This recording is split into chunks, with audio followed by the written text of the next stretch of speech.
Deus seja louvado, amém. Estudemos agora o coração da nova aliança. Vimos que a nova aliança começa no interior, no coração do homem. E vamos ver como isto também se relaciona com as 3 testemunhas já estudadas. O ser do homem é formado de corpo, alma e espírito. 1 Tessalonicenses 5, 23. O coração é um termo que a Bíblia usa para referir ao homem, seu interior ou seu invisível, que seria a união da alma e do espírito.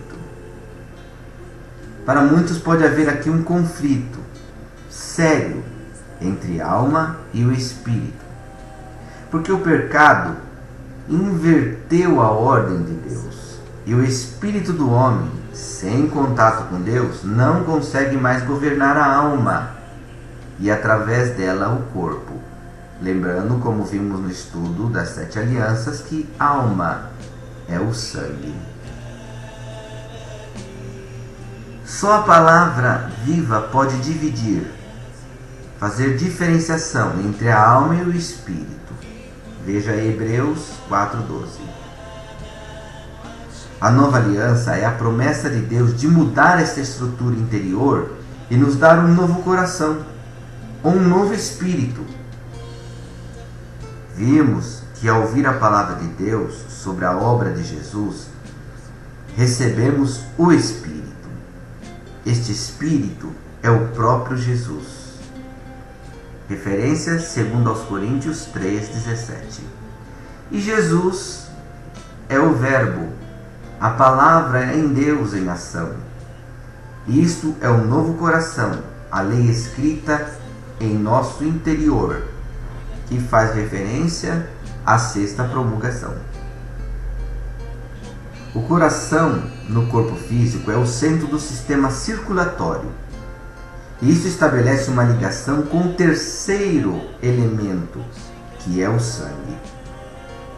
No corpo é o sangue que une o oxigênio, representado pelo Espírito Santo, com um alimento, a palavra de Deus, para dar vida e energia às células individuais que pertencem ao corpo. A Bíblia diz que a vida está no sangue, e isto se torna claro através desta figura. A palavra e o Espírito são vida porque são o próprio Jesus, mas só podem ser transmitidos a nós através do sangue, por meio da comunhão. Jesus deu a sua vida por nós. Isto é o sangue, e é por isto que sua palavra atinge o nosso coração. Da mesma forma, o Espírito opera naqueles que creem, formando esta mesma palavra, este mesmo desejo de dar a vida para Ele. Se o sangue não estiver operando, se não estivermos vivendo a palavra e dando a nossa vida, nossa mensagem não terá valor e não alcançará os corações dos ouvintes. Podemos definir assim: será uma nova lei e não uma nova aliança. Mas o sangue flui no corpo, não numa célula individual. Por isto, representa a comunhão no corpo de Cristo e não um novo sacrifício individual. Não fomos chamados para repetir individualmente o sacrifício de Jesus, mas para juntos comermos o seu corpo e bebermos o seu sangue, para expressarmos coletivamente a sua vida ao mundo, cumprindo desta feita o que o próprio Cristo disse através do apóstolo São Paulo: estáis vós crucificado em mim, eu estou em vós, um só corpo, cuja cabeça é Cristo. Desta forma, a palavra de Deus tem que ser ouvida na sua casa, onde há comunhão e relacionamentos. Não é só ouvir uma pregação teórica, temática, mas ouvir, crer, repartir, dar e receber amor e ver a realidade desta palavra. Assim, a lei de Deus será escrita no nosso coração. A operação do Espírito também só produzirá resultados permanentes no contexto de humilhação, entrega, quebrantamento e sinceridade na família de Deus. Não em busca de poder e manifestações individuais, como infelizmente vemos hoje, a autopromoção, a autoindução a um patamar de poder, onde muitos se intitulam, inclusive apóstolos, lembrando que apóstolos não existem mais. Por quê? Porque o apóstolo é como um legislador e foram usados por Deus para instituir leis, estatutos, doutrinas e mandamentos para a vida do corpo da igreja. Então, assim como o coração é o centro do nosso sistema sanguíneo, o centro da nossa vida na nova aliança é a comunhão. A vida de Jesus é experimentada no relacionamento vivo uns com os outros, que une a palavra e o Espírito, tornando-os operantes na nossa vida. Assim, a partir da transformação do nosso coração, do interior de cada pessoa, é formado um novo homem. Uma manifestação viva de Jesus neste mundo. Resumindo, podemos dizer que há uma operação das três testemunhas para nos tirar da velha natureza adâmica e nos introduzir em Cristo. Isto é representado pelas experiências de fé em Jesus, batismo nas águas e batismo no Espírito. Referências Atos 2:38, 1 Coríntios 12, versículo 12 e 13. É a experiência de crer no que Jesus fez por nós, por meio do sangue. Receber e obedecer a palavra e a vida nova pelo Espírito. Depois de sermos enxertados no corpo de Cristo, a nossa vida diária depende do fluir do sangue, que traz a palavra e o Espírito para as nossas necessidades através da interação dos membros deste corpo. Isto é vivenciado e demonstrado através de participarmos da ceia do Senhor Jesus. Neste contexto, temos a palavra viva. Podemos definir a palavra escrita como a Bíblia, assim já o fizemos. A palavra ungida, como a palavra escrita, vivificada pelo Espírito, mas recebida numa base individual. E a palavra viva, como a palavra que sai da casa de Deus. Neste contexto, vemos na comunhão e no fluir do sangue por meio do corpo. Esta é uma palavra prática, não uma teoria, e é resultado da operação das três testemunhas. A esta palavra que pode ser escrita nos corações e que produz um novo homem.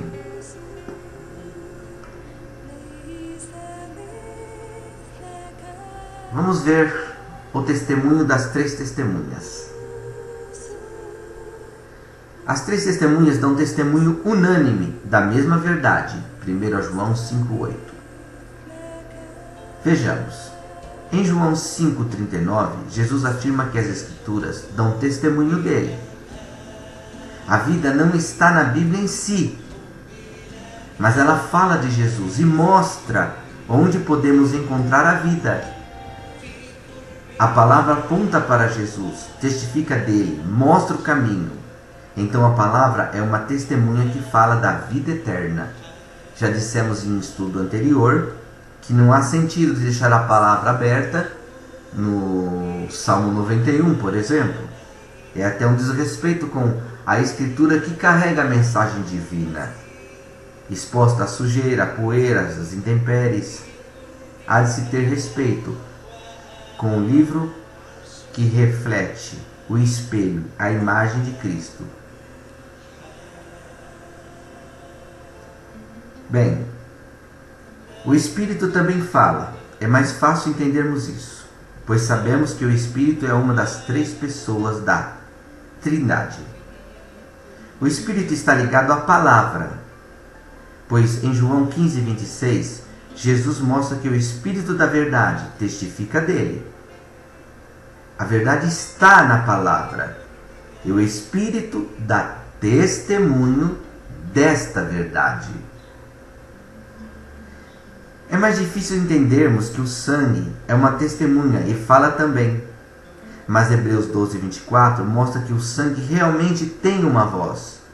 O sangue de Abel pediu vingança, e isso trouxe juízo sobre Caim.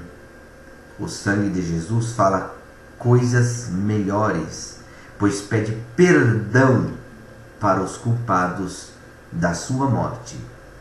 Lembrando que Cristo intercede pelo perdão. Deus Pai diz: minha é a vingança.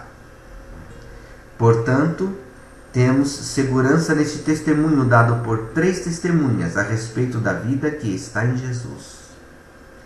Da mesma forma, podemos verificar que as 3 testemunhas operam a nossa santificação. Podemos ver algumas referências. Santificação pela palavra, Efésios 5, 25, 27. Santificação pelo Espírito, 2 Tessalonicenses 2,13 ou 1 Pedro 1,2. Santificação pelo sangue, Hebreus 13, 12. Um segundo item, batismo nas águas. Não entraremos em muitos detalhes sobre este próximo item, porque representa a ação das 3 testemunhas na prática da nova aliança. Mas darei alguma referência sobre cada item para aqueles que realmente de coração desejam fazer um estudo acurado, uma reflexão. Vejamos, 1 Pedro 3, 20 e 21. O batismo nas águas não é para lavar o corpo físico, mas para alcançar uma boa consciência pela fé no sangue. De quem? De Jesus. E pela ressurreição de Jesus Cristo, que é o Espírito manifesto. Outra vez aí está a ação das 3 testemunhas. Outra parte, Colossenses 2, 11 e 12. O batismo nas águas é a circuncisão do coração pelo Espírito. O batismo nas águas é ligado ao batismo no Espírito.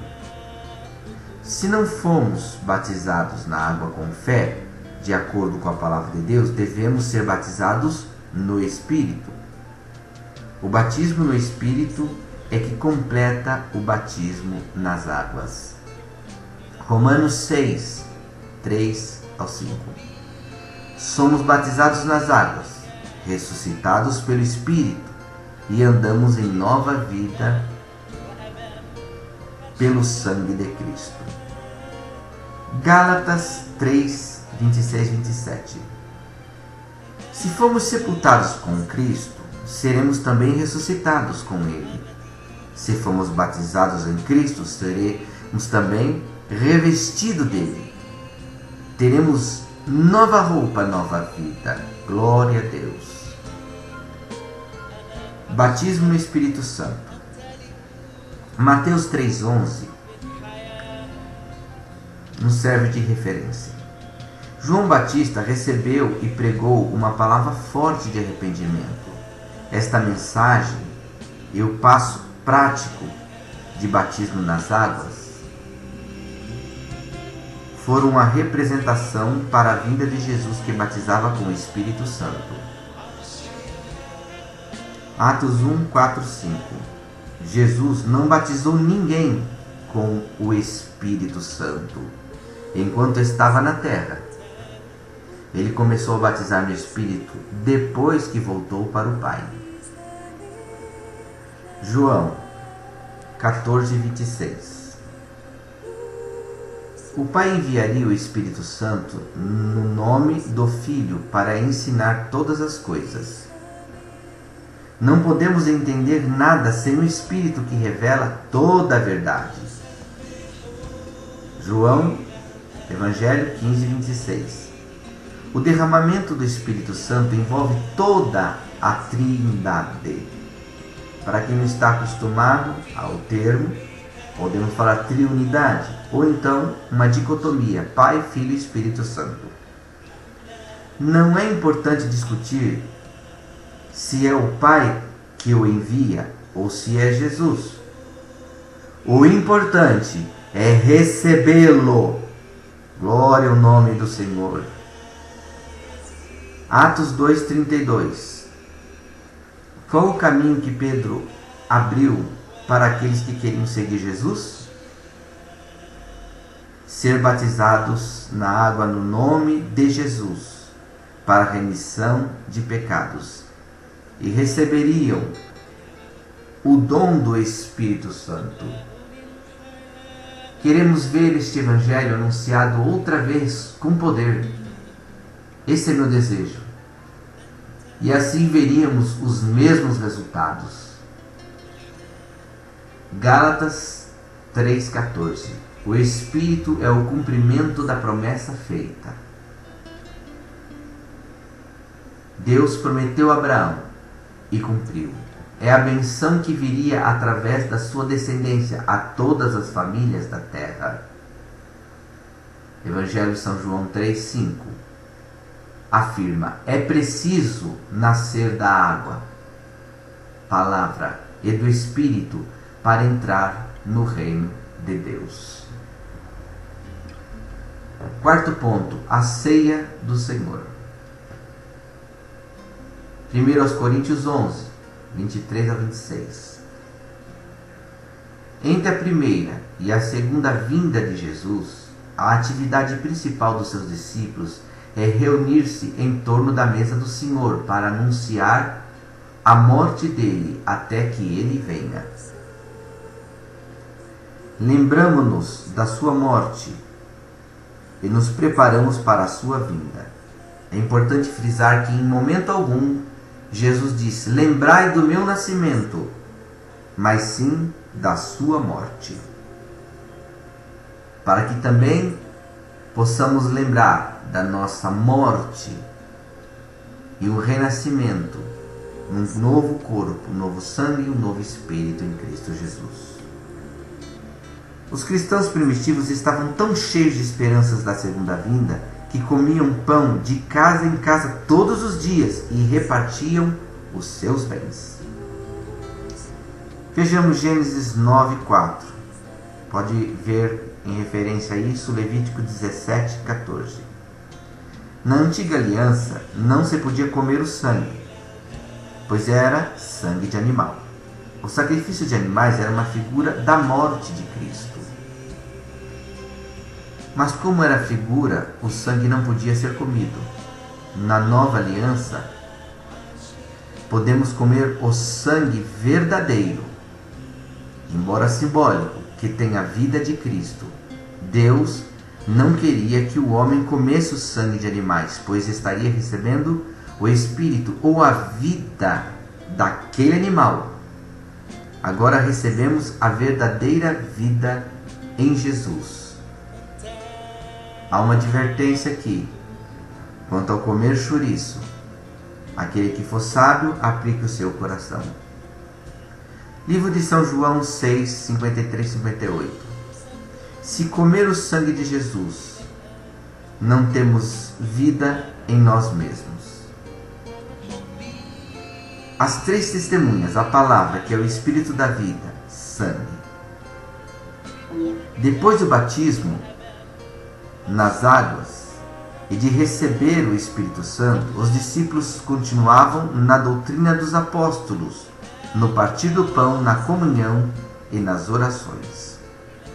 A própria ceia tem as 3 testemunhas: o pão com farinha de trigo, que é a palavra, o azeite, que é o Espírito, e o vinho, que representa o sangue. Então, entramos na vida de Cristo pelas 3 testemunhas e depois continuamos mantendo a vida cada dia pelas mesmas 3 testemunhas. Desta forma, Cristo é formado em nós.